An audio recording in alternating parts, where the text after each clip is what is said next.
get some better competition. And a lot of what you were challenged by kind of stems from that, correct? Correct. Yeah. So I grew up in Milwaukee.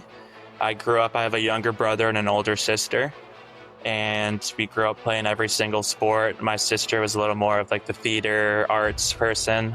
She plays in sports as well. And then as we started to get older, we started to specialize in certain sports, and hockey was the big one. And we really didn't know what to do with hockey. My parents never played, even though they're from North Dakota, and like they loved watching hockey. And when it came to get a little bit more competitive, we decided that Chicago was the place to play, just through the recommendation of people that we talked to and were playing against and we were around in the hockey world. So a school opened up in Chicago called Bridgedale Academy, and they're like, hey, you should come down here, you should focus on hockey, like really take this seriously. And we said, sure, we'll go for it. And at that moment, our family decided to kind of split up. My dad and my sister stayed in Wisconsin, and my mom, my brother, and I moved down to Illinois to go to this hockey school and like really take this hockey thing seriously. And then from there, I think what I was going through and what I was struggling with, I mean, up until now and into the future, I'm sure it started right there. And I didn't really realize until much, much later, as like when I entered the NHLPA program and when I took some time away. But yeah, I mean, I loved it in Chicago. I was there for 3 years, from 8th grade, 9th grade, and 10th grade. And it was like the best time of my life. Like I was waking up, playing hockey, going to school, going to play hockey in the afternoon. And it was incredible. But I didn't really realize it until years later that when I was down there, my brother was miserable, my mom was miserable, and I mean, pretty much everyone was. My sister was in Wisconsin, my dad was, and I was having the time of my life. And I think that when that realization came to me like years later, that really hit hard.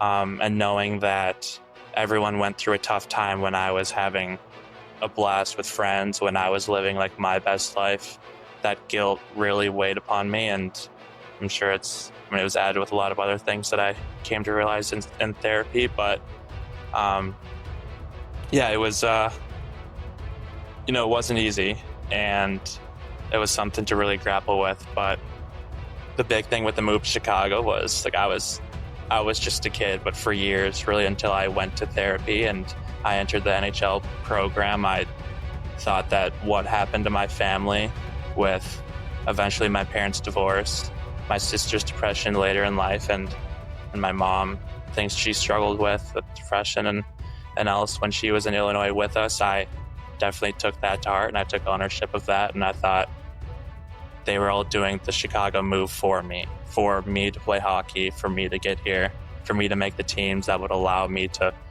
play at the NTDP, to play in college, to play pro. And pretty much everything that went south in my family after that Chicago move, I really took ownership and felt very guilty moving forward. Can I just ask you, how's everybody doing now before we continue this? Like, is the rest of your family, are they all in a good place? Are they all in better places now? Yeah, yeah, they are. Good. I think it took the longest for me to get over all these things. Like as I mentioned, when we were in Illinois, my brother wasn't in a great place, and after the 3 years in Chicago, he moved back to Wisconsin, and he's played high school hockey there. He was back with his friends, and really like he got to do what he loved, which was just go to school, study, write, read, and he turned it around pretty quickly. My sister struggled for a bit just being apart from family. Like we didn't really have a great relationship because I was always in Illinois and I didn't really talk to her much.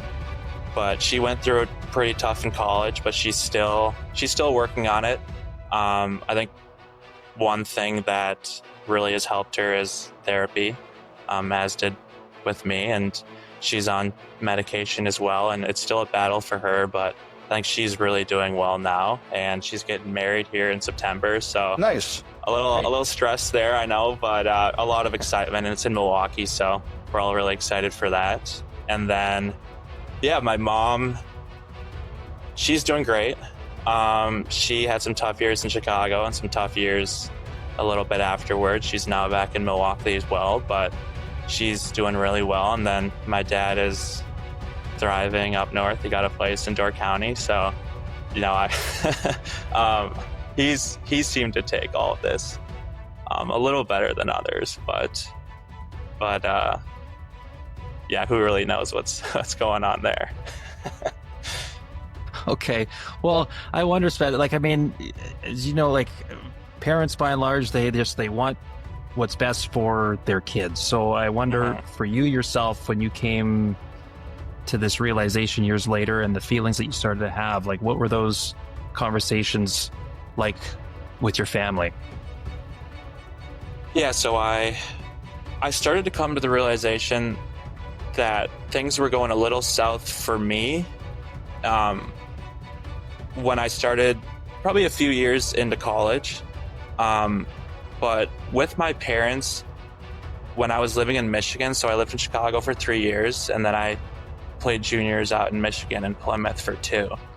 And halfway through my first year there, my mom came out just alone, and she sat me down after a game and said, "Hey, like, your dad and I are getting a divorce."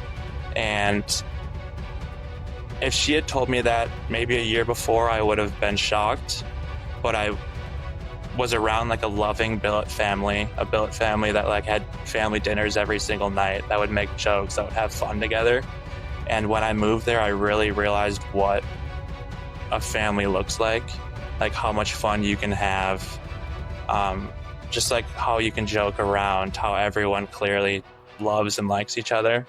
And when my mom told me, "Hey, your dad and I are getting a divorce," I was like, you know what, that makes sense. I kind of pieced together that, living apart in Chicago and certain things looking back growing up weren't always what this family had in Michigan was.